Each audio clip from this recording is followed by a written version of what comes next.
People always complain about, oh, they hold us hostage on 27th of Ramadan, right? Now, I'm not saying don't donate, bro. Donate before that. Do not donate during the fundraiser. Like, people have been complaining for it for 10 years now. People value their time less than they value their money. You open your phone 2 hours every day, because I know people who just consume content, and they just get that high from the content. Consuming content is not like making changes in your life. But anything is stopping you from having a work ethic like Ronaldo. Right. Maybe you don't have the genes, fine, but okay, look at his work ethic. At least you can increase your input and your sincerity.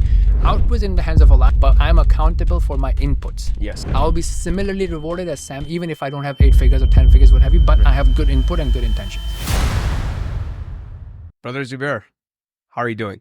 I'm doing well, Sam. Alhamdulillah. Alhamdulillah. Welcome to the podcast. So let's jump right into it, brother.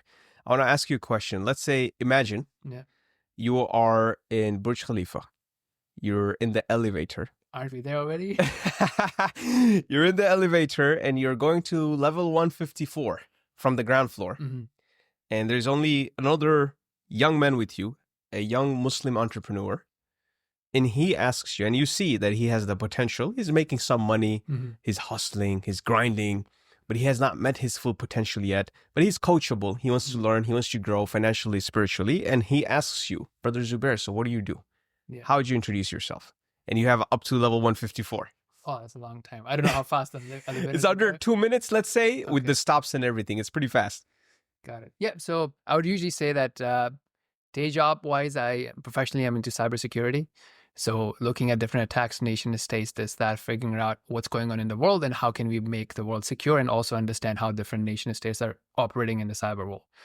The other areas, my 5 to 9, if you will, is more about helping people become stronger believers, right? Going back to the hadith of, that the strong believer is more beloved to Allah subhanahu wa ta'ala, and in both of them is khair, good. So my goal or my mission is how do I empower people to become, or how do I contribute in making stronger believers, right? And then that comes from a bunch of different things, whether it be clarity of intentions, time management, goal setting, getting close to the deen of Allah subhanahu wa ta'ala, helping them remove doubts, helping someone who's a new Muslim develop gradually into Islam, as well as, living a productive lifestyle and making productive use of your money. How did this mission come about, Brother Zubair, to make believers into strong believers? On that note, guys, Sam Amin here, and alhamdulillah, I have been blessed to help people just like you achieve financial success through real estate the halal way, riba-free. Inshallah, I'm going to share the exact strategy I have used to broker over $1 billion in real estate transactions with a 100% success rate and never losing money on an investment. I have been honored as the Broker of the Year 2023 in Michigan and have been featured on Channel 7 and local Fox News for my work in real estate. Now, I want to help you replicate this success. All you have to do is click the link below so I can share with you my exact strategies and how you can do it too. Now back to the video. I've done coaching, like I've taught people computer science and math and what have you. That was just like teaching technical or school or university stuff. But apart from that, I think my first thing that I recall was Quranic Arabic. So just growing up, right, you go to Tarawih, you don't understand what's going on. You read Quran, you don't understand what's going on. And that was a big thing for me. And then started reading the translation. And then I said, okay, well, what if I just like spend time and, overcome this bottleneck so I don't have to then worry about translation and I can just consume it directly. Got exposed to Al-Huda works, a bunch of other works as well. And that was really transformational for me. And I said, okay, I'm just going to go and teach this. So that was my first thing. And in parallel, from one reason or the other, I also got into, sharing the message of Islam as well. Because that was my time after university. I was like, okay, what am I doing? Why am I practicing what I'm practicing? Am I just following my parents or what have you? And within Islam, there's so many different things. So I started asking people around me, my colleagues, what have you. Eventually, they led me to one of the sheikhs in Toronto, and may Allah bless him, he was like super influential, taught me and then motivated me to learn Arabic and so on and so forth. So that Quranic Arabic was my first thing. And then the second thing was, well, now I know Islam is true. How do I share with people? Because especially when you find something new, you really feel like sharing with everyone. Absolutely. Over time, you might, get distracted, what have you. But initially, you always have this thing whenever you find something amazing. And, I was working with IBM at that time. We started sharing with non-Muslims at IBM, go for coffee, this, that. Okay, let's have a conversation, blah, blah, blah. And then kind of developed from there. So there was Quranic Arabic and the da'wah to non-Muslims. And then rest of the things kind of came in, which we can talk about that. Okay, as you started understanding the community needs, then you saw, well, okay, well, you're doing non-Muslims. What about the new Muslims? What about their financial success? What about their, career success, and so on and so forth. Got it. Awesome, brother. So I have so many questions and, curious questions from there. So anytime we start doing something, intentionally or unintentionally, we start picking up styles from people that we look up to. For example, when I got into real estate, my biggest, for me, the person that influenced me the most was Grant Cardone. And I think I shared that with you off screen. So without knowing, I started picking up his styles. Then I figured, way down the line, it's way too aggressive. So I polished it down a little bit. But for you, when you were in the zone of giving dawah after university, talking to employees about Islam in IBM, who were you looking up to, and who did you pick up your styles from? So I think, as you said, like a lot of this is subconscious as well, right? So at that time, I think it was primarily IRA that was like kind of teaching and what have you, right? And then, so you always have to start somewhere, right? And I think that's another good point to share with the audience is that, look, if, as they say, like what got you here will not get you there. There's a book with that title. Yeah, exactly. Right? And this is really important because sometimes people don't improve. They just like keep being stagnant, right? Yeah, that thing worked for you in that year, but then you have to improve. You have to see what's going on for yourself as well as for other people. So I think, dawah-wise, it was primarily IRA, and then, content-wise, the preaching-wise was a lot of, as I said, Al-Huda for Quranic Arabic, and, from the other Aqidah and what have you, a lot of, Saudi Mashaykh and local Mashaykh and what have you, that was my early influencers. Yes, and before we move on, Sheikh, one more question on this.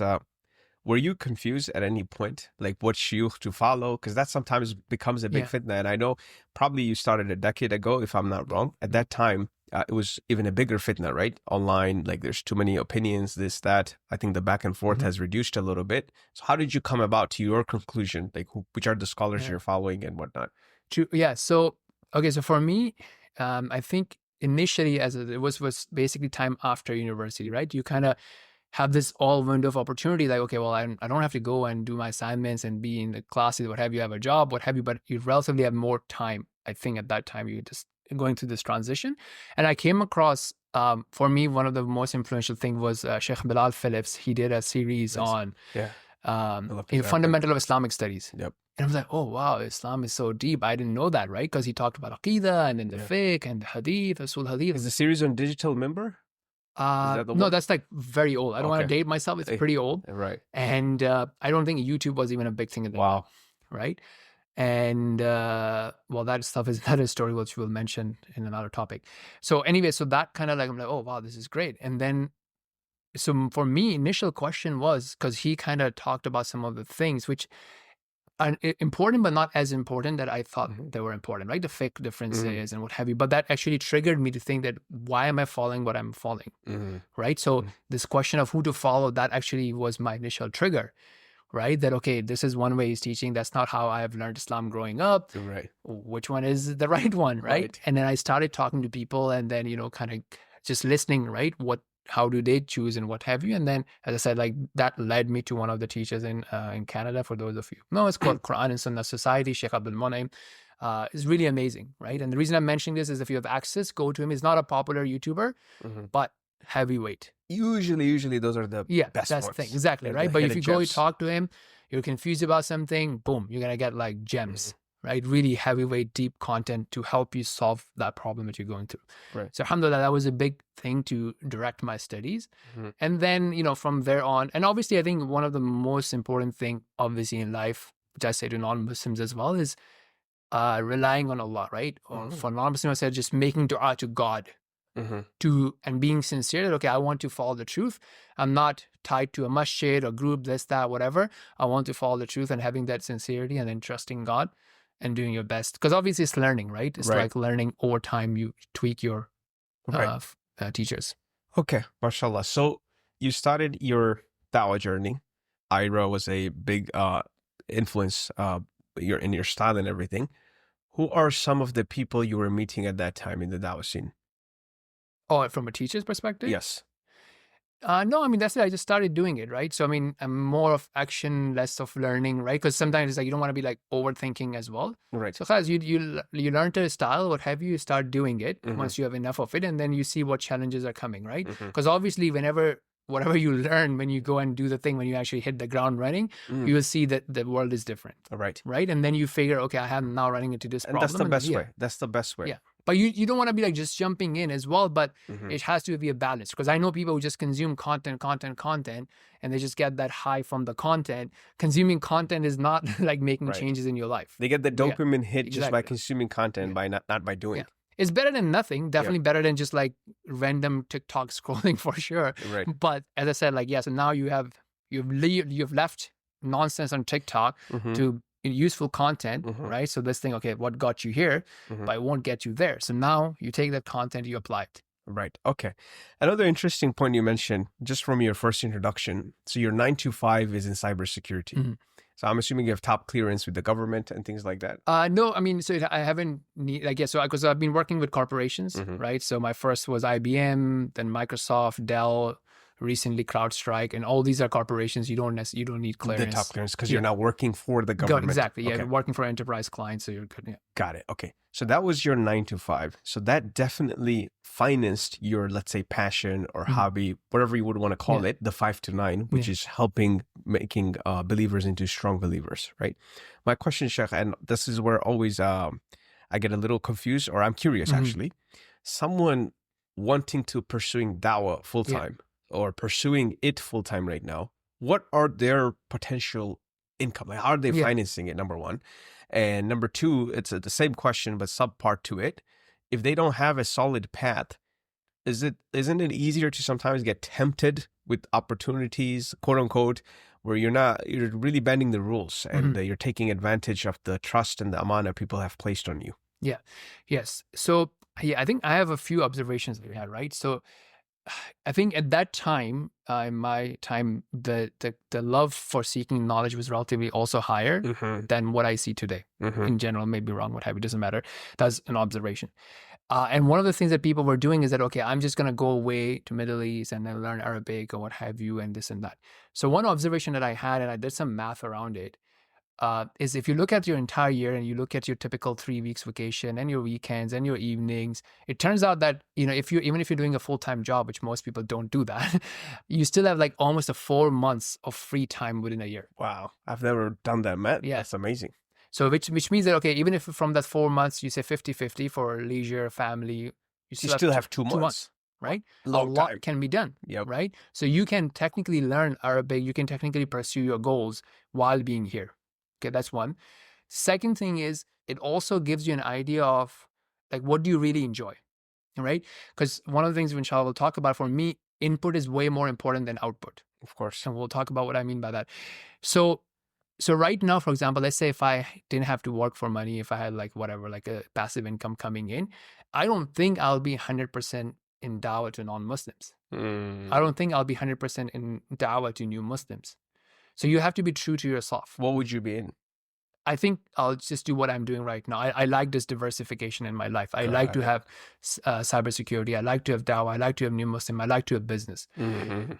Again, that's not for everyone, but I like this diversification because in general, the advice is that go deep in one thing and be the top 1%, right? And that's what usually makes you successful and what usually makes you shine. But as I was saying, for me, input is more important. So if I realize that, look, if I'm just going to do dawah, I'll become complacent, I'll become lazy, and I'm not fully utilizing my life, I need diversity, then I'll just bring in diversity. And that's something related to it is like, for example, someone would say, okay, look, I want to memorize Quran, right? And they would say, okay, I'm going to sign up for 6 hours of Quran class. That's not for everyone. If you can do it, alhamdulillah, great for you. But if you cannot, then just be true to yourself and do that half an hour a day or 1 hour a day. And don't worry about that 6 hours, something that you can actually be consistent. Because some people would love to do 6 hours and alhamdulillah, good for them. But then coming back to your point about, so yeah, it's always this thing of like, and we'll talk about that. Like, when you're being influenced by money, then you will make decision based on what your donor is interested in, right? Let's get there, Sheikh. What you can sell to your donor, right? So alhamdulillah, for me, it has been that, okay, look, what is needed, right? Because there's two things, what is needed and what do you like to do, right? So sometimes I do stuff that I don't like to do, but I know it's needed. It's needed. Right? But I may not do it. So I'll give you one simple example. Let's say you're running a new Muslim development program, right? Many times people start with new Muslim development program. I'm going to set up a new Muslim development community. And they come to me. They talk about the same thing, right? Or I'm going to create a new Muslim gift box, right? But it's really easy to sell to the donors. You say, hey, you know what? It's a $50 sponsor a gift box. But reality of the thing is most non-Muslims won't take your gift box, especially in the West. Do you think they're going to take the box and go in the bus and, you know, carry this big box that you have, right? Right. And you're spending so much time and resources in that. In putting it together. Yeah. Yep. And then you're selling it to a donor. Okay, let's do new Muslim events, right? We did that. So we learned from that. Okay, you do a new Muslim event.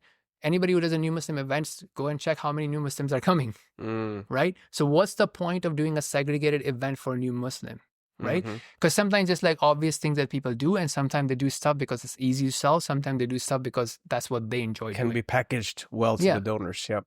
So something you have to really be, you know, so I think in general, if you're not dependent on donors, obviously that's always easier. And we're going to come to that discussion of how to be not dependent to donors, right? But I want to take it in slower steps. And just a couple of my personal observations, like, mashallah, like the last 5 minutes, you know, I would urge the viewers to watch it again. You have explained like a lot of profound things, very, very, you know, in simple terms, for, you know, very easy to understand in terms of time management, Quranic learning and whatnot. So bring the discussion to where it is now. So I have seen it becomes like the Republicans and Democrats sometimes, like you're just pleasing the donors, and every year your goalpost changes based on the donors. For example, like Trump was so anti-TikTok until TikTok's whoever was one of the largest donors in his last election campaign, and he won. Now he's like, it's not even talking about it. Now he opened his own TikTok profile and he's dancing and doing whatever crazy things he's doing on TikTok. But it seemed like he was so anti-TikTok, anti-China, right? Same thing with Elon Musk. You know, just up until like certain time ago, like he was so Democrat, so anti-Republican and whatnot. But as soon as he started putting money in, everybody's listening to him in the Republican. So I see some similarities. I don't know if it's because we're so ingrained in the American culture, what's happening. Like donors make a lot of decisions, and donors, with due respect, I mean, you know, I could potentially give a big check, but am I actually a really knowledgeable person to take knowledge from, you know, in terms of how the organization should be run, especially if it's let's say a knowledge institution, right? That's when you are actually in the quote unquote business of giving knowledge to people. Right. Now, if donors, for example, Sheikh, like if I do a huge, like Islamic institutions doing huge events with 20, 25 celebrity speakers, right?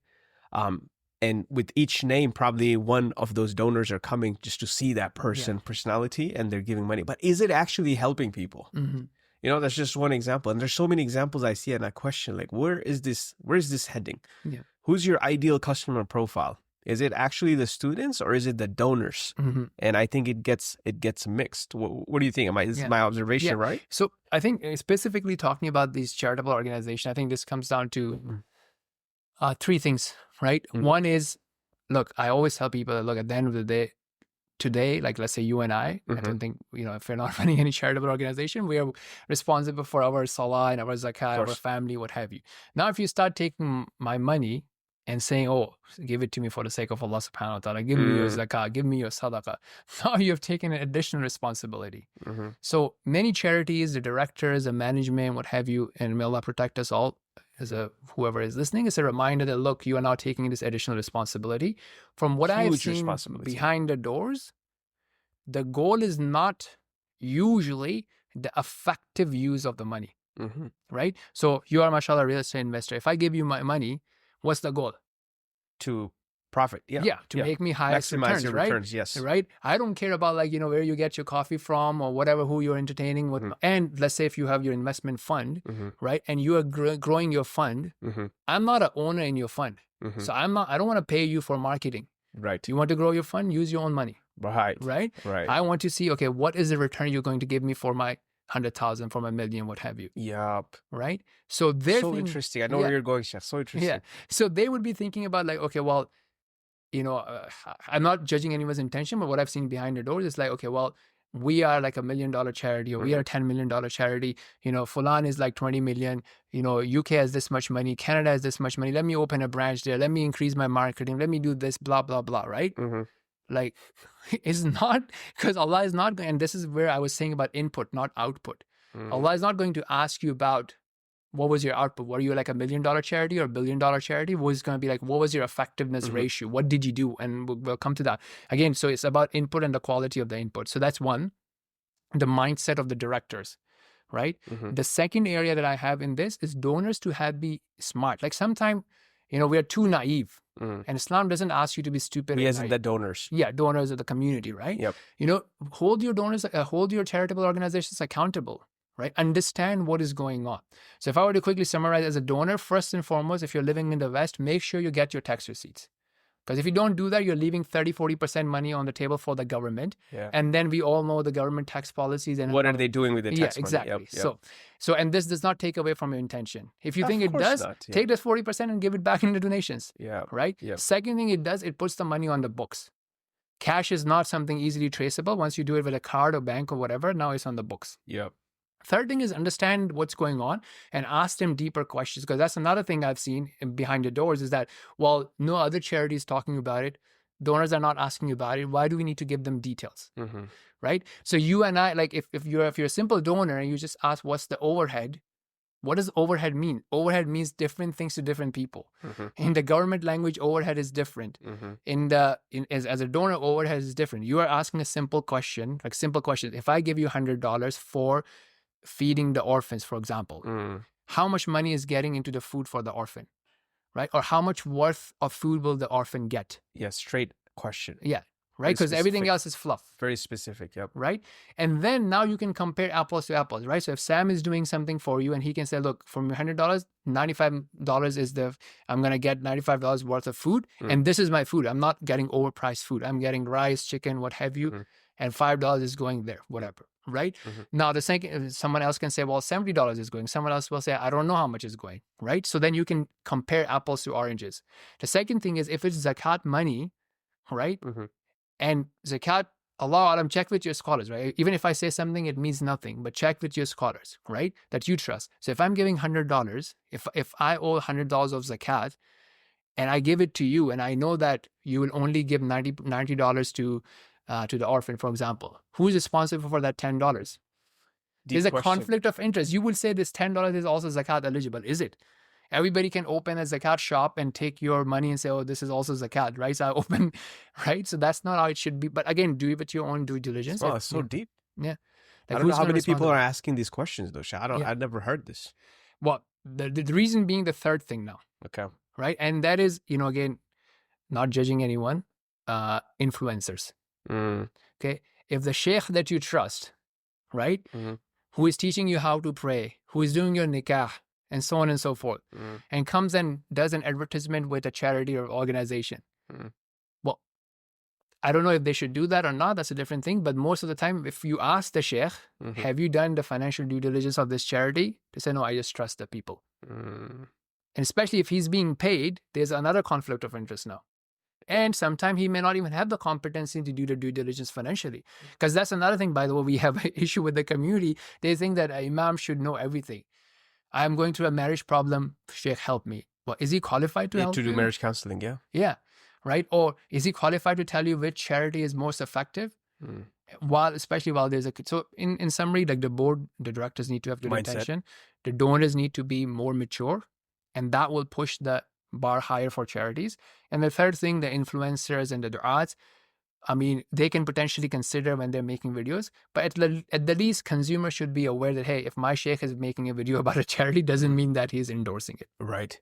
On point number 2, Sheikh, one important point you mentioned, donors need to hold the organizations accountable, right? And you gave some examples how to.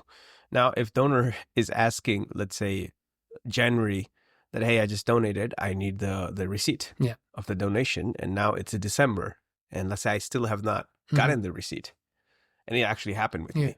So what does it tell me about their organization? What should I do from next year?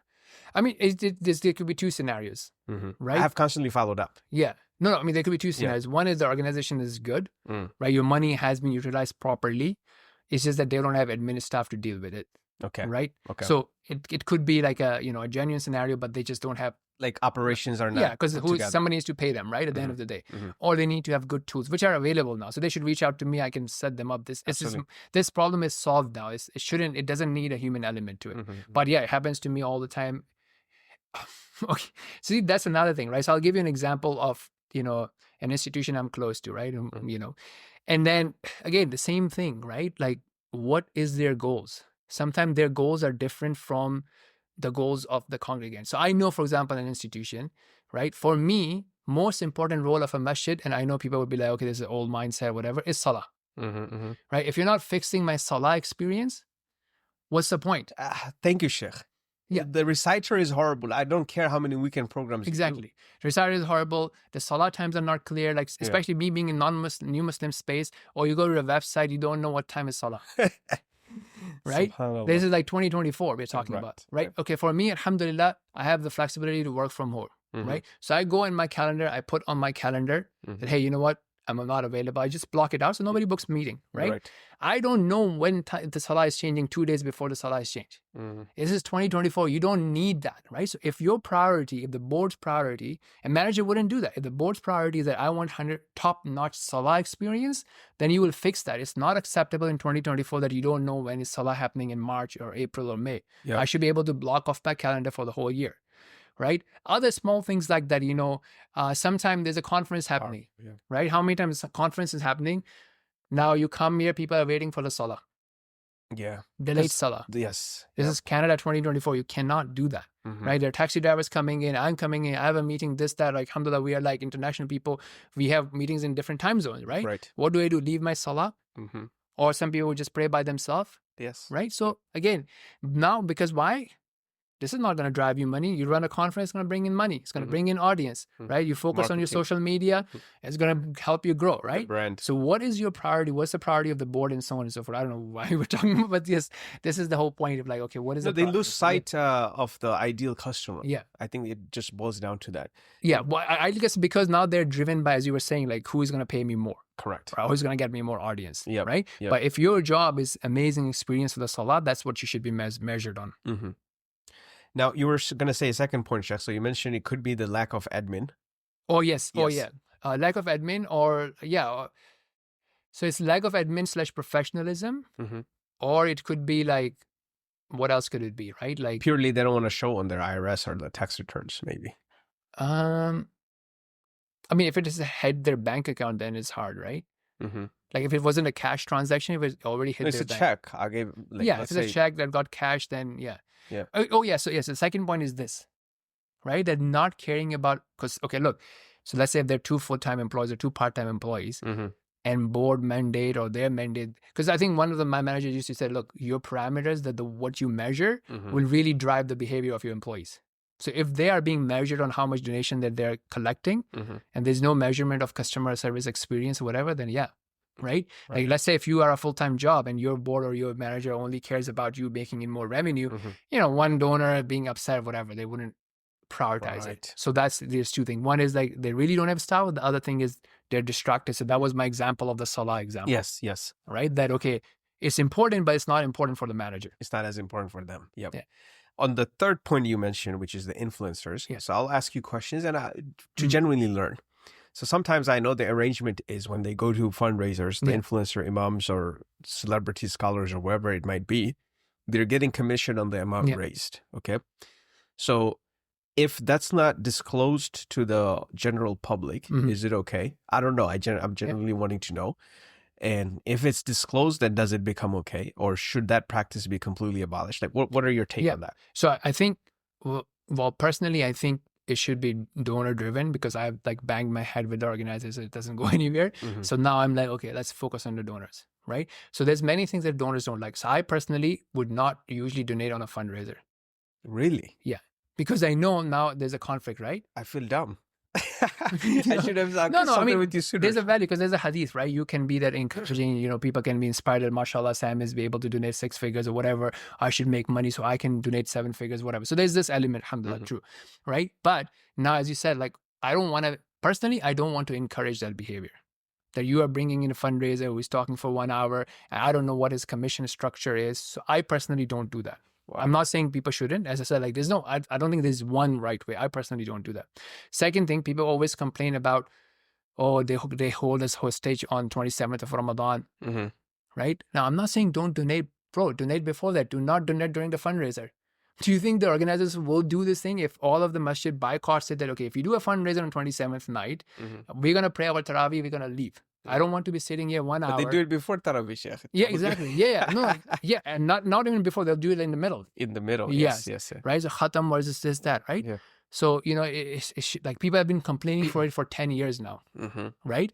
But hey, you know what? Just figure out a way, collect the thing, don't donate, right? Yeah. I mean, I'm going to get banned, but Right. it is what, see, I don't care, right? Because Yeah. I don't have a paycheck. And for you're bullshit. talking from experience. Yeah. This is why we're even, for the audience, we're even delving into this topic because Brother Zubair is talking from experience. So this is one masjid in Detroit, Masjid Abu Bakr, okay, in Detroit. And this is the masjid I've been going to for the last 7-8 years to pray Taraweeh. SubhanAllah. Sheikh Humaisan is the sheikh there. He's one of the, I think, only 2 PhD holders from the Western world from University of Medina. One being Dr. Tahir Wahid and him being the second one. And I don't know if any others. He leads the masjid. He's being offered, and I don't want to quote numbers, but multiple 6 figures as his positions in other places. But he takes a very, very, like a very humble salary, and he runs a community in Detroit. And you know Detroit, Sheikh, you're from North America, right? And that masjid never asks for money. But going back to the point, their core services they offered, if we're comparing to a business, right? For lack of, better examples, their core service, which is the Salah experience, is so good. It's so good that when you get out, for me, it's like the masjid is an hour away from where I live, but I go there for the Taraweeh only, right? For every Taraweeh, Ramadan season. You feel bad leaving the masjid or after the whole Ramadan is done without donating. Yeah. Like you feel like you have done a crime. Yeah. It's like the service is so good as a customer. You're like, man, I have to give 20% tip or I have to give 25 if I can. Because it would be like, unjust of me to not do that. I think this is where the standards need to go back to. Perfect. No, again, if I can make a realistic example, right? So let's say you want to buy a property of $10 million, right? So you're syndicating a deal. Look, you come to investors, I have this much deal. Here are my calculations. This is what's going to return be. This is how much money I have, fully transparent. Here's an audited bank statement. I need this much money. Otherwise, I can't do the project. How hard it is to run a masjid. It's your masjid, right? Yeah. Look, this is our annual expenses. Yeah. Right. Here's a breakdown. We need to have 3 months of reserves or 6 months of reserve. Or like, okay, 1 year of reserves, even if you want that. Right. This is our policy. We keep 6 months of reserve. This is our current account balance. It's 2024. It's not hard to do that. Right. It's your masjid. People would come and chip in. And, again, if you don't want to do like something crazy, it should not be a big deal. There's another interesting, so my point was, okay, don't do those, don't encourage the behavior that you don't want to have. Don't donate on those fundraisers. It's a great nights, point. Whatever, it's a right? profound point. Why would you do that? Yep. There's another very, on this, Sheikh, I want to mention, I was smiling because while you were saying that particular masjid Abu Bakr, so as soon as you're entering, right, they have a whiteboard, like very, mashallah, humble, old school whiteboard, has a P&L. Literally written by like Sharpies. Okay. So salary, Imam salary has the amount. I'm not going to put it publicly, but if anybody goes to the masjid, they can see the Imam salary. Right. 2 Quran teacher salary. Like you get shocked by these salary amounts. Exactly. Yeah. And then operation, rent, city certification, blah, blah. This is the expenses and this is the goal to raise. And their budget is so low to run the whole masjid and so efficiently they do it. And then you go to a masjid, the budget is $3 million they need to raise every year. Yeah. You go for Salah experience. SubhanAllah, with due respect, horrible recitation, khutbah, you fall asleep. Like, what's going on? Yeah. It's unbelievable. And then I have, you're talking about transparency. I've yet to see, and maybe I don't know, but I have yet to see any knowledge institutions or these like 501cs, nonprofits, anyone having public audited bank statement, or even don't even go to audited bank. Put like semi P&L or something on your website. Yeah. Even let's say it's not verified, Right. but put something out there for people to see. Like I'm giving these donations. You're doing 4 or 5 banquets a year to raise funds. You're bringing celebrity scholars to do it. You're bringing even celebrity, not scholars, celebrity from other people. Let's say Cristiano Ronaldo, inshallah, accepts Islam, let's say, right? Then you bring Cristiano Ronaldo to a, like, how does that relate? Yes, he's an inspirational figure, but maybe you're going to pay Who's the man. paying for it? Exactly. Maybe you're going to pay the man $10 million to come. Look, And people it's do not that, his fault. These type of fundraisers are already happening with different types of celebrities. That's why I'm not using the particular exactly, celebrity's name. I'm using Cristiano Ronaldo. You put your Exactly. And his time is worth $10 million. You're going to pay him $10 million to come. It's not his fault. Because otherwise it doesn't make sense for him to leave his family, leave everything he's doing to come to your...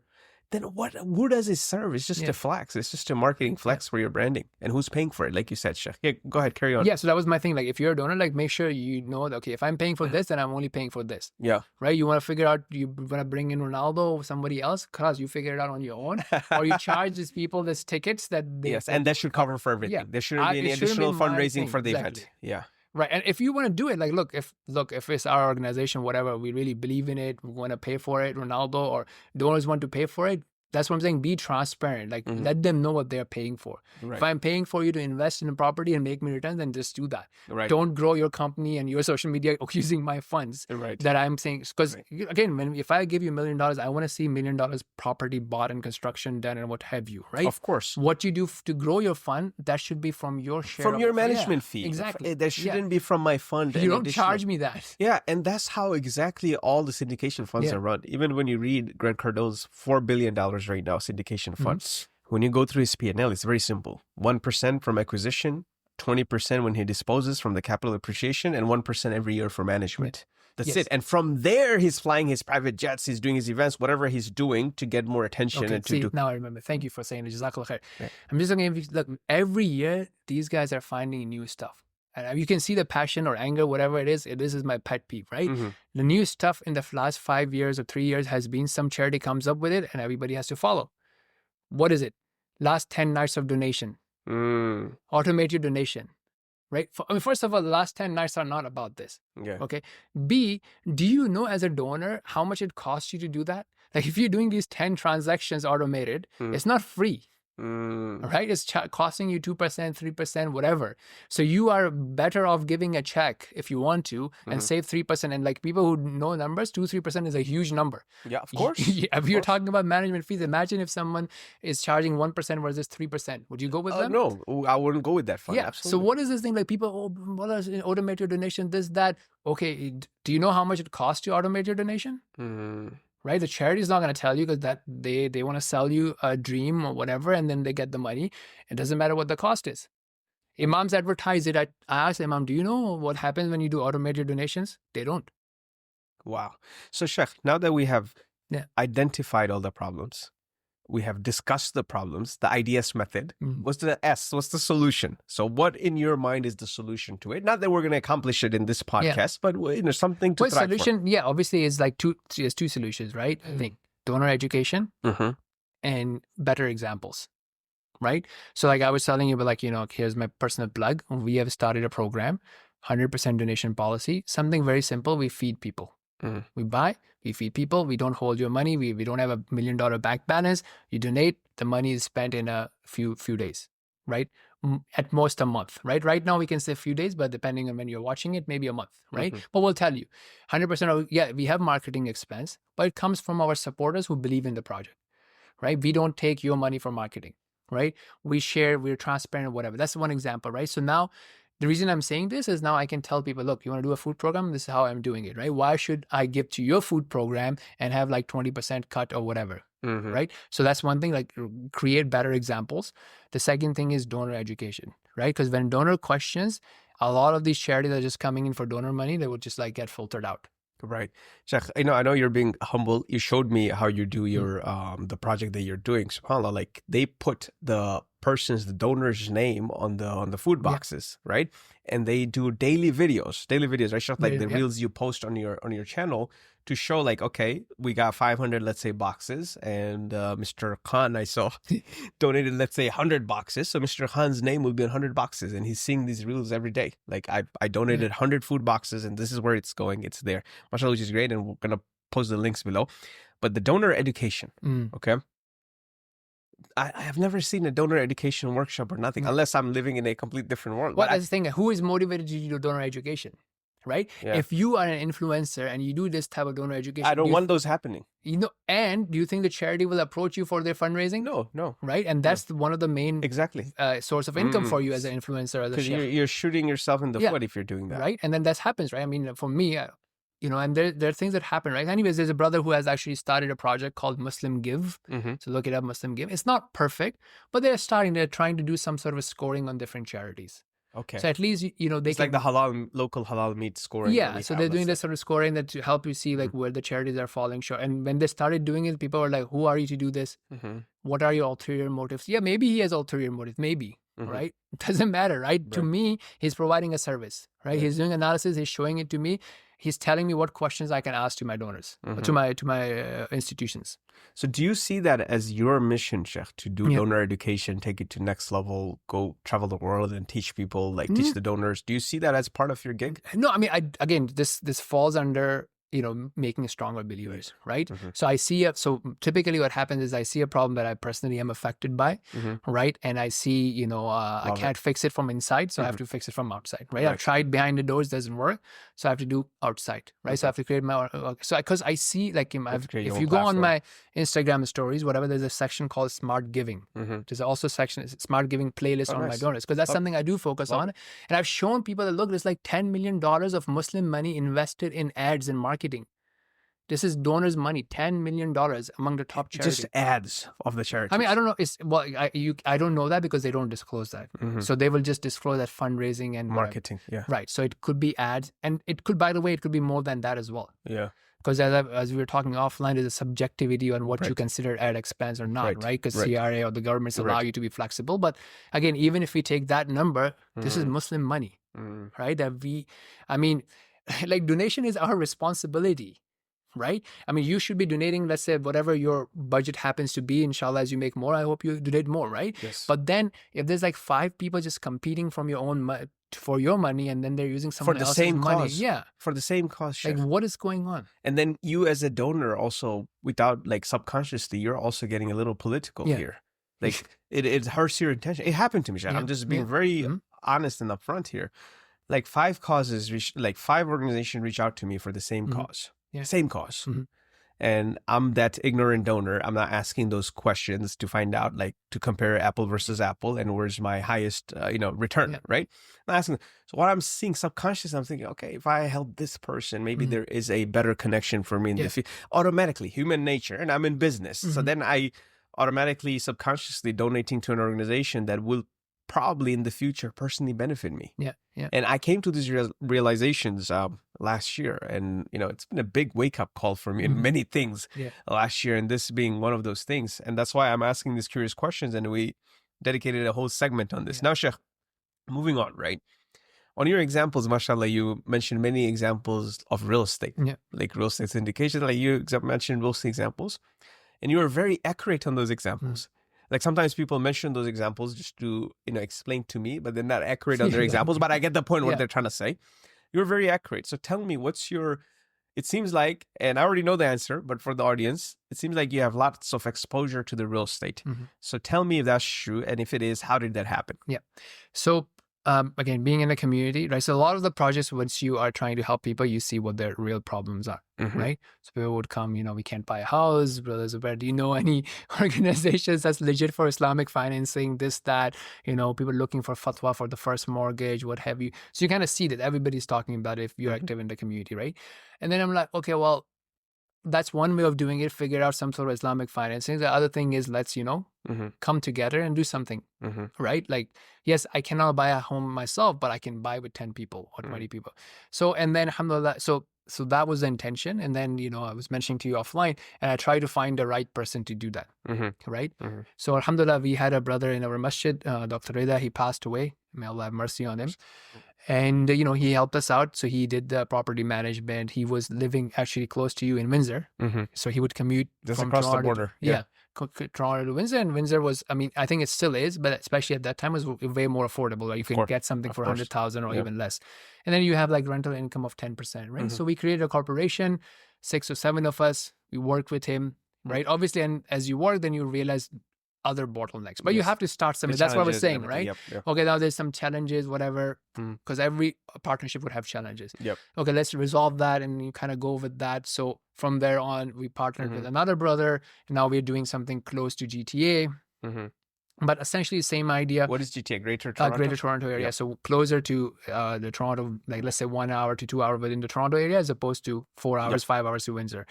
And then the idea is just like equity-based financing, which means that it's a property, you get a share for that. Right. And that's it. Pretty simple. We don't go any financing, no nothing. Because essentially financing is that, okay, you don't have a, profit sharing, you don't have an equity in the project, but you say, okay, I'll give you this much money and I want this some sort of X fixed amount return. of return every year. Which is, I'm not saying is halal, is haram, but again, there are details which can actually make it gray or what have you. So the idea is that, hey, don't worry about it. Let's do equity-based financing. Now, there's two principles here that are connected to two other things that we were saying. One is now, if I come to you and, we have raised funds, alhamdulillah, people would ask us questions, right? But when I talk to them about charity, like, I did with my good intention and Allah will accept it. So when it comes to your own money, you're like, how much is my return? How much is my return? How much is your spend? It's not like, Allah will accept it. I'm helping a Muslim brother. No, give me your money then. Yeah. So you're asking these tough questions, but when it comes to charity, okay, Allah will accept. Like, bro, like you have to, first of all, that, and, Allah also asks you to do ihsan, right? Not to be in naive. everything and every action. Just look for qawiyyun amin, people who are competent and trustworthy. You need both, right? And that's another thing that happens, right? So we have a lot of imams that are trustworthy. But not competent in... Yeah, because they're not investors. Right. And for whatever reason, if they come and, put their voice or add, which they shouldn't, but if they do that because maybe they trusted the brother, well, just think about it. He doesn't have the business competency, right? He doesn't even know what questions to ask or how to. I mean, even between you and me, if I go and look at a real estate deal, I'm way easy to be fooled than if I go with you, right? So you need to go with someone. So, I mean, I don't have any doubt about your competency, for example, right? Now, the second thing is, okay, can I trust him, right? Is he going to do something that he says? Or I don't have doubt about your trustworthiness, but I don't know your competence. Exactly. So you need to have both things, right? This again from, the story of Musa alayhi salam, qawiyyun amin, you need both. The second thing, sorry, is the other thing I was saying, same thing for us, right? Now people come to us like, hey, you know what, get some Islamic financing, you can 10x your projects. But again, the goal always shouldn't be the output. It should be the input, the quality, like what you are doing with your life and what's the quality of it. Don't always measure your success with output. Right. Beautiful. Now, how do you exactly structure the deal, Sheikh? If you can go a little bit further.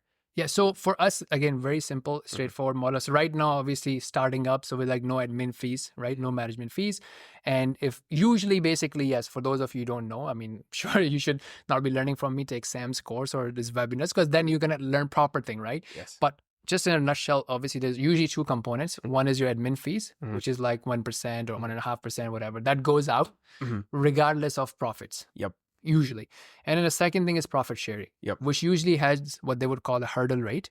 So obviously, if I make 3%, I can't say, you know what, let's do 50-50 and I just gave you stupid 3% returns, right? So you would say, okay, look, I am targeting to give you 10% returns. And if I make you 10% or more, then you take 80% of the profits and I take 20% of the profit. Right? So this is called hurdle rate. There could be other variations of it. So we have something similar. We have a pretty, I think 18-12. So we just take 12%. The common is 80-20. We take 12 and 88. So so you're very aggressive in giving. Because I mean, again, and the third angle, the third element that you should be looking at is how much of the principal's money is riding into it. Right. So our commitment was that, okay, we will at least put 10% of our own money, the principals, the general partners, what have you. But we did like way more than that. So that's the other thing, right? Like how much skin I have in the game. Very important. I would say that's the most important when anybody's looking to invest in a fund, because there's a lot of funds, zero money, zero skin in the game. Right. You're just learning from other people's money. Exactly. Okay, Sheikh. Now, sorry if I may. And then you should also be asking, like, how is a person making you money? Right? Because a lot of time, like we heard about a Ponzi scheme recently, what have you, right? Because you should be asking, how are my returns coming? So this is simple. How are returns coming? We're going to rent the property, we will fix it, we'll add the value, blah, blah, blah, right? And then is there transparency? So I shouldn't just come and say, oh yeah, you know what? I made like $10,000 in return, because that's when people can lie. You take other people's money, you just give it back to you, right? So you should show actual bank sheets. Is the money actually coming in or not? So that's another thing. Just don't be naive. Like just someone has a long beard, says, Qala Allah, Qala Rasulullah, sallallahu alayhi wasallam. Yes, we trust them, but trust and verify. Of course. And people did that with Umar radiallahu anhu. So who am I? Who are you? Exactly. Right? They ask you, where did you get this extra piece of cloth? So ask people, if someone doesn't is offended, maybe you don't need to do business That's with not them. the Find right somebody person. else. Yeah. That's not the right person. Now, Sheikh, question. I'm glad that you touched on the scam, because that's the trend right now, right? And a lot of people are just basically riding on the wagon and just talking about it and getting views and hits. And a lot of people ask me, why don't you comment on it? I don't know the brother. Yeah. I don't know nothing about what happened. True. So I'm not in a place to comment, but it looks like there's some serious allegations, right? Now, sometimes, Sheikh, my question, and then, you're in a better position to answer this. For example, if somebody invests, let's say we take your fund as an example. Somebody invests, you show everything, and you say, hey, the hurdle rate is 10%. If we make that or more, we're going to do an 88-12 split, meaning, and for the layman audience, meaning 88% of their profit would go to the investor, and we keep 12% as the fund manager. Yeah, let's say you got $100 in rent, investors take 88, take $12. $12. Yeah. Now, Sheikh, Allah forbid, right? There's always potential risks. Otherwise, it's not halal, right? There has to be risks involved. For whatever reason, and I cannot think of any reason where real estate gets completely washed out, like there's nothing returned. But just for my example, hypothetical, let's say, like, for whatever reason, the complete money is a washout after that. Like nothing happened, the property's lost. And I cannot think of any examples how that happened, but just for the example's sake, let's say that happened, investors lose their capital. Yes. Okay. They did not make expected return, which was 10%. Not only that, but they actually lost the $100 that they invested. Yes. Okay. In that case, in that scenario, and they did their due diligence. Yeah. They found you to be competent, or anyone in that matter, and they trusted you, and you also did the best you could. But that's what happened after. Yeah. In that case, are you a scam? Is your fund a scam? Right. Exactly. Very good point, right? Yeah. So now there's three things here. Well, first of all, most of the people close to me have told me do not take people's money. Right. So I'm kind of going against that trend. Right. And I hope Allah makes me successful. I mean, because my dad, my close friend, they look, you are in dawah. If you make money, everybody's happy. Nobody's going to ask you a question. Yes. The day you lose money, and sometimes, people, as you said, look, it's just, if you lose money, that doesn't mean it was a scam. It's a business. Yep. Right? There is going to be a that's loss. what I want to get to, Sheikh. Yep. Right? So you have to distinguish between a scammer and a genuine business loss. Right? So that's one, and we'll expand on that. The second thing is also be realistic. Most of the time people get scammed is because they are given an unrealistic dream. Yep. If I come to you, I say, brother, somebody's giving me a real estate product. It has 300% returns. Passive. Yes. Right. I'll find the nearest exit. So he knows. So go and talk to someone like, okay, is 300% possible in real estate? Right. Yeah. Like there's some number that will be just unrealistic for that domain. Right. Yeah. 300% is probably possible for, let's say, a software startup. Yep. Right. Yep. But then the chances of zero is exactly high. Of it happening is close to zero. Exactly. The probability. Yeah. The second, so first of all, take advice. Some people are like, oh, bismillah, I don't want to tell anybody. Like, bro, you could get advice, right? Ashura is from the deen, right? Yes. Take consultation from people. Fas'alu ahla dhikri in kuntum la ta'lamun. Ask the people of knowledge if you don't know. So take advice. The person is saying, look, it's impossible. How can you have 300% or whatever? Like, ask if the numbers make sense. Now, the second thing is, may Allah protect us. When we are raising funds, we were very, very honest. We had like a slide or two on what can go wrong. Yep. Okay? Yep.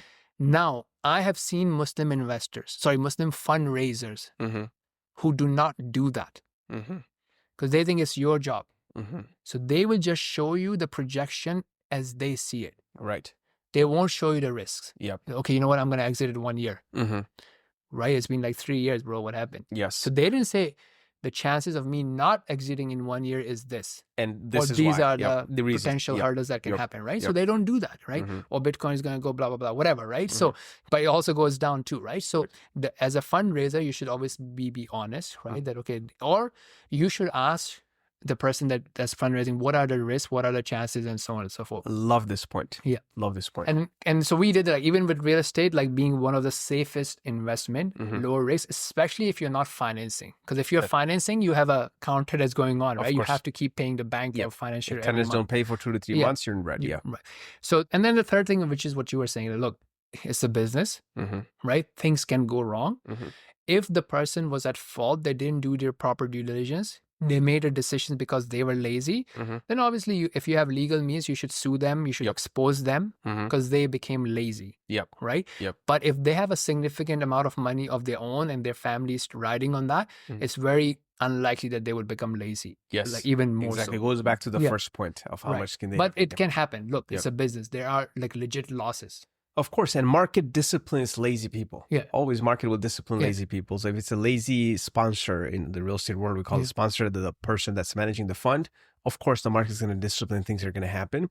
But I think when looking at or calling anyone scams or looking at things, I see a lot of the comments always, oh, I lost money. And that's the reason it's a scam. Yeah. We just have to educate ourselves. Like losing money itself, it cannot be a reason for it being a scam. A scam is someone just like lied to you. Somebody lied, fraud, and like did fraud and stole from you. Like those kind of, lying, cheating, stealing, frauds, like those are scams. Yes. Yeah? Otherwise, it's a business partnership. And we always say, look, if you lose money, we also lose money. Of course. Right? So and that's another thing. Like sometimes you have to be careful about, I don't know what's like what's the way to ensure that there is no backdoor deals, right? Yes. Because sometimes I may have a pipeline, I may get this commission, I may get that commission, whatever. So yeah, you lost money and I lost money on the project, but I made money from construction, I made money from property management, I made money from wholesale fees. Yeah.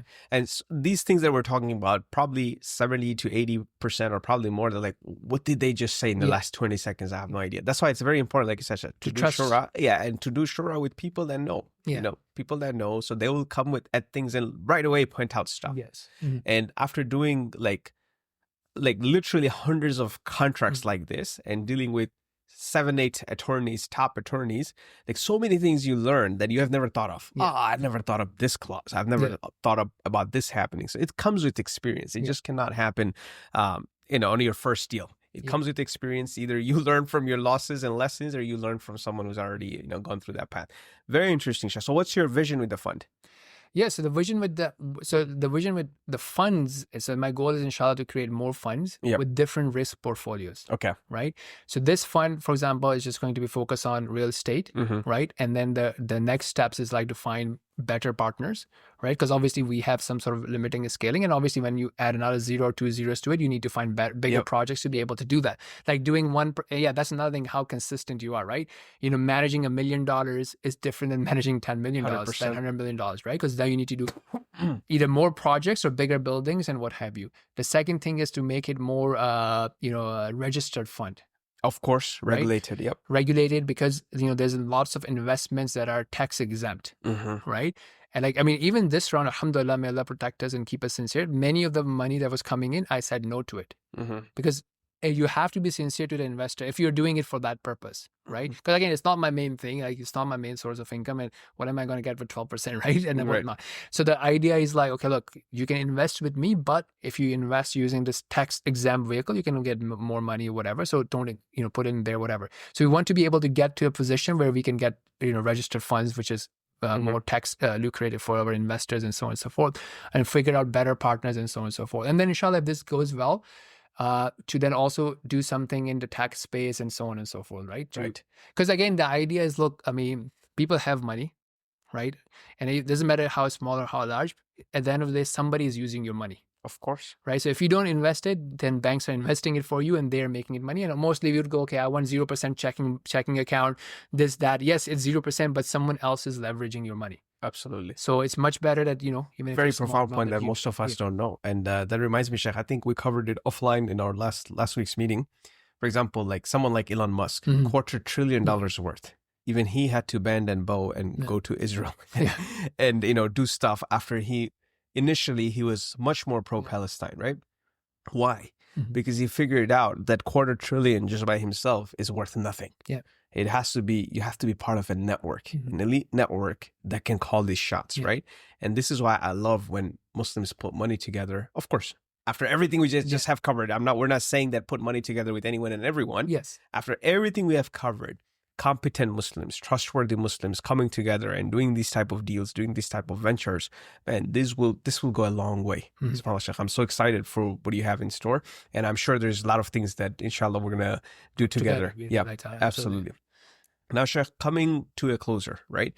Everything you have mentioned so far, everything we have talked about, you have a the coaching skill the skill of explaining and teaching. Not everyone has it, right? Not everyone has it. People sometimes know the concepts very well, but they cannot articulate in a way where it's easy for the audience to understand. But mashallah, you have that skill. I don't know if you got that, it was a nature or nurture, but mashallah, you have that skill. So how could someone get coached by you? Is that something you do? And if that's so, how could someone get coached by you? Yeah, so so that's one of the main misconceptions because of my social media handles. So I don't charge for coaching. Okay, Really? Yeah, so that's not my main business. The reason we were talking about this thing, this came up, like obviously you start doing dawah, people are like, okay, sheikh or brother or ustad or this or that, right? But one of the things I realized is that, I mean, again, being in the masjid space, many times people take this approach, I have this problem, and then dump it on you. Right? So I started making that distinction that, look, if I'm going to take a meeting with you, I'm not lecturing you and I'm not there to be your therapist. Therapists are important. You need someone to listen. That's not me. Right? If I can just listen to my family, I'm good under that, right? But I don't want to be listening to everybody else. And no offense. I mean, there are people who can do that. May Allah bless them. Not for me. So if you're coming to me, it's a result-oriented discussion, right? So we want results. So that's why I started saying, okay, look, this is a coaching session. What's the goal and what's the obstacle and everything, right? So we want to work around it, help you overcome your obstacle, help you get clarified on your goal, and so on and so forth. Excuse me. The same, and then another thing this came, so that was one. Second thing is I started doing a lot of marriage counseling at the masjid, but I was like, this is not counseling, this is coaching. The goal is for you to improve your relationship. I'm not going to come and, Let me just get it. I think it's the heat. Yeah. Okay. Let's get started. Yeah. So I'm not going to come and explain to you why he said this, why she said this, past trauma, this, that. What do you want going forward? What can you do to overcome this? Just that approach. If you want, I'm here. If you want to come and use me that, oh, Sheikh, tell my wife this, wife saying, tell my Sheikh, I'm not here for you to be your puppet. Right. So that was my mindset there. And then the third thing, which what I noticed in the new Muslim world, and this still happens, people think new Muslims is support. It's not a support, right? Support is when you are, taking a call, my password is not working, I forgot to pray one rak'ah, what do I do? Yeah. Most new Muslims don't need that. Very few need that. That's support, right? That's you answering their questions. So we say, okay, look, we want to be new Muslim coaches, right? So the idea is like someone has taken the Shahada, you work on increasing their motivation, and I have a whole course around it on Sapiens Institute. Shout out to that. Please take my course, like free. So it's on the website? Yeah, it's on Sapiens Institute website, free course. I will tell you all my experience about it and then how we take a coaching approach to new Muslim success. Right. So that is different than, for example, when you sign up for like Uber and Grabs or whatever works here, right? They have a team that called customer success team, right? They reach out to you, they give you deals so that you use your platform more. So we were just taking a very back foot approach of support. So that's why I kind of use that terminologies. That's not something that I like, I would probably like, so right now I have like 2 or 3 people that I like personally invest time in, but it's not, I don't charge for that. Wow. Right. So it's because I see that, okay, I can help these guys and, we have goals and they're actually making progress, and I would do that. But that would be just like a handful of people. That's not my source of income or my business. But where I actually do that is like on the new Muslim coaching program. So I coach new Muslims myself, and I also train and manage teams of, and they're all obviously volunteers that will take a few new Muslims and then we coach them to become better Muslims, and usually holistic as well, because sometimes they have like financial and job related challenges as well.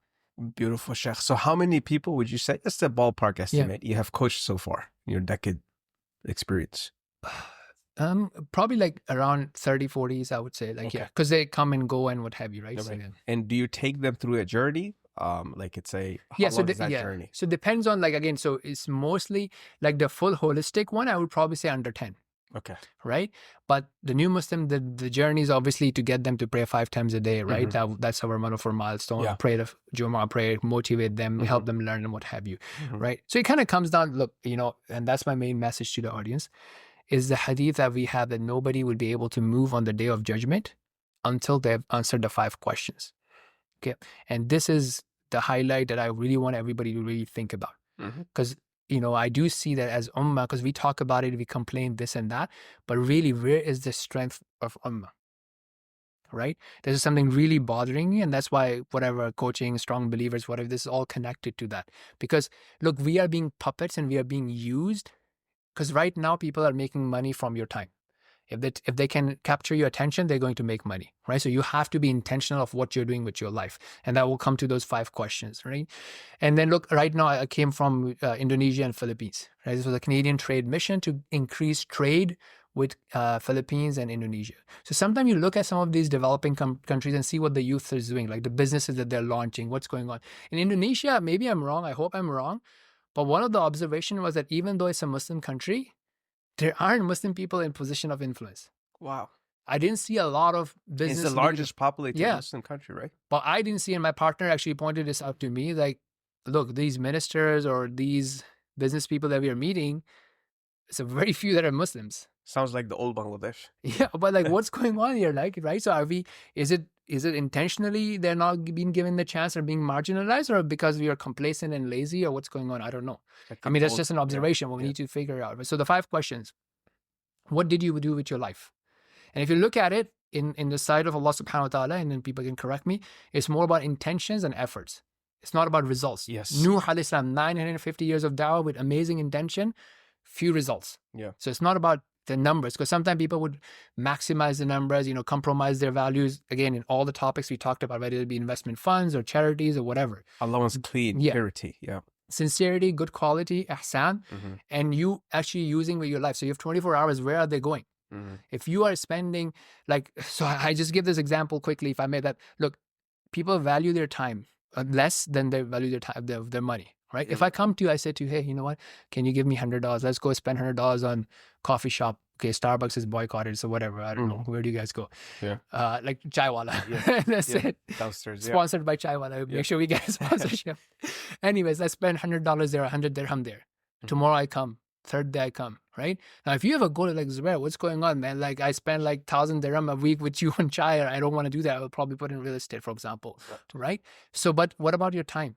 You open your phone, TikTok or Instagram or whatever the new platform today is, they are pushing reels to you because that's how they make money. Of course. Right? All the content creators make money. But now if you give me 2 hours every day, is that like free? Actually, you can look it up. You mentioned Bangladesh. So when I do this presentation of personal development or success principles, one of the examples I have is, people can Google it. Google Bangladesh school teacher built solar powered car. Yeah.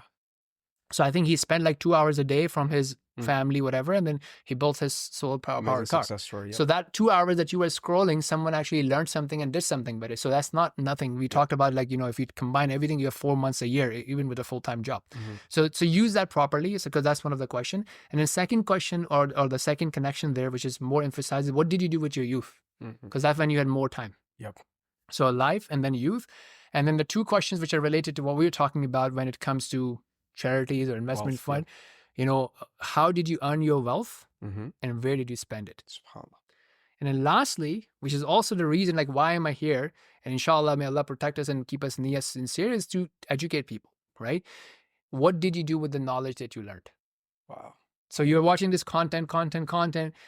What's going on, right? Where's that? So that's where the coaching comes in. And again, you don't need a coach. You can just do it among your friends too, or find a coach if you can afford or what have you. What's your plan? What is it? Let's say the year is coming to an end. What do you plan to achieve in 2025? Or what do you plan to achieve in the next quarter, before Ramadan, after Ramadan? What is those goals, right? And what kind of activities are you pursuing? And one last thing I'll say, about input, right? So look, maybe today you're not like an 8-figure entrepreneur like Sam.